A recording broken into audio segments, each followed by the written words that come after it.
This has to be the right way.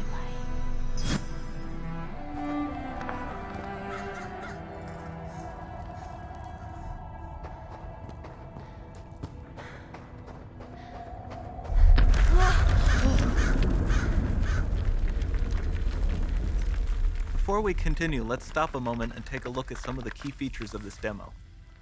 Much of what you see was built with Quixel Megascan assets, but instead of using the game versions, we used the cinematic versions, which would typically only be used in film. There are around 1 million triangles each, and thanks to virtual texturing, they all use 8K textures as well.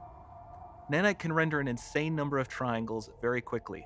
There are over 1 billion triangles of source geometry in each frame that Nanite crunches down losslessly to around 20 million drawn triangles.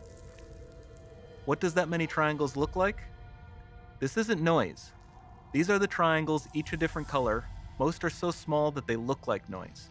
Nanite achieves detail down to the pixel, which means triangles are often the size of pixels. This amount of geometric detail requires shadows to be pixel accurate as well, and Nanite can do that too. Speaking of lighting, all of the lighting in this demo is completely dynamic, with the power of Lumen that even includes multi-bounce global illumination. No light maps, no baking here. Without GI, all of that beautiful lighting is gone. With Lumen enabled, we can move the light and the bounce changes instantly. Okay, let's keep going.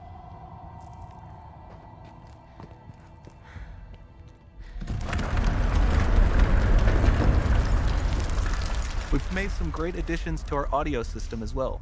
Convolution Reverb allows us to measure reverberation characteristics of real spaces, like actual caves that we sampled, and reproduce them in virtual spaces. Sound field rendering allows us to record and play back spatialized audio.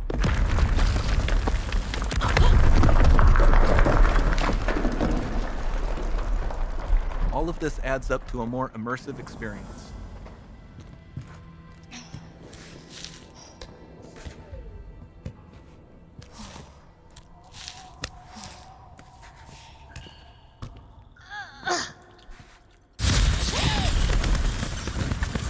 This swarm of bats was created with our Niagara effects system. Particles in Niagara can now talk to one another and understand their environment like never before.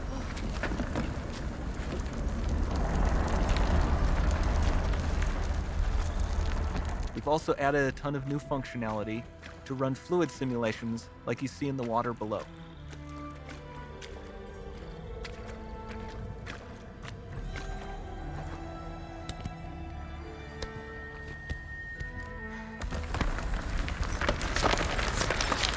The demo runs on our chaos physics system.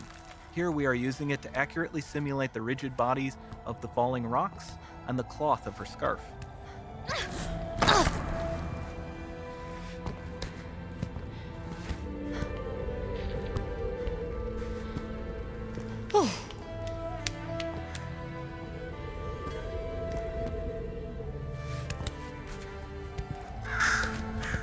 Now that the environment is so complex, we've needed to greatly improve our animation systems to adapt. We've added predictive foot placement and motion warping, which dynamically modifies IK and body position to look more natural. For the character to more realistically interact with the environment, we've added the ability to trigger seamless contextual animation events, like her hand on the door. Looks promising.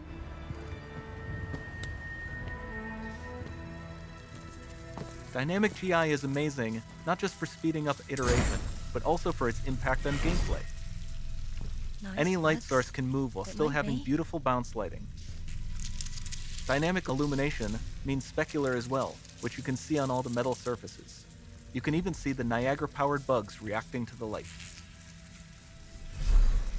Lumen not only reacts to moving light sources, but also changes in geometry.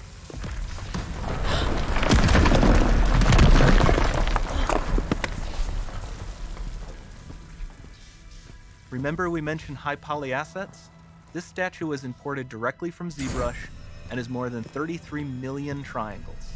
No baking of normal maps, no authored LODs.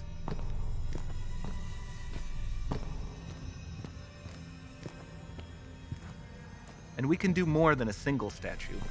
There are nearly 500 of that exact statue at the same detail level placed in this room for a total of over 16 billion triangles from statues alone. Over this entire demo, there are hundreds of billions of triangles.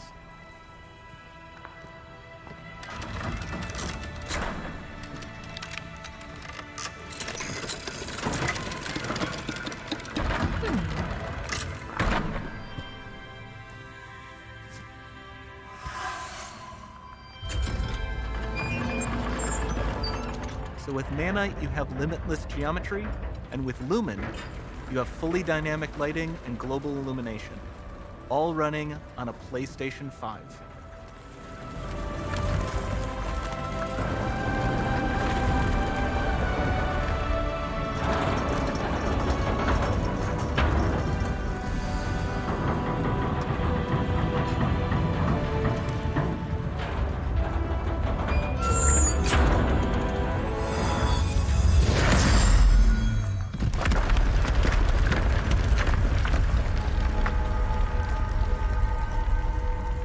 There's not much time left. And this doesn't need to be constrained to small rooms. It can stretch all the way to the horizon.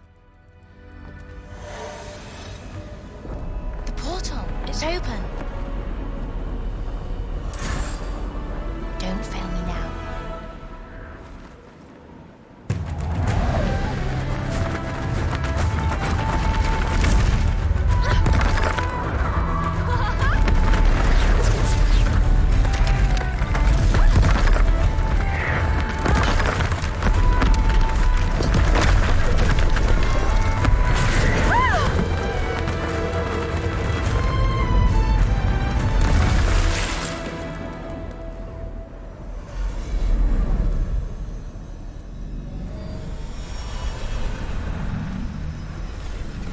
It's time to see what's next.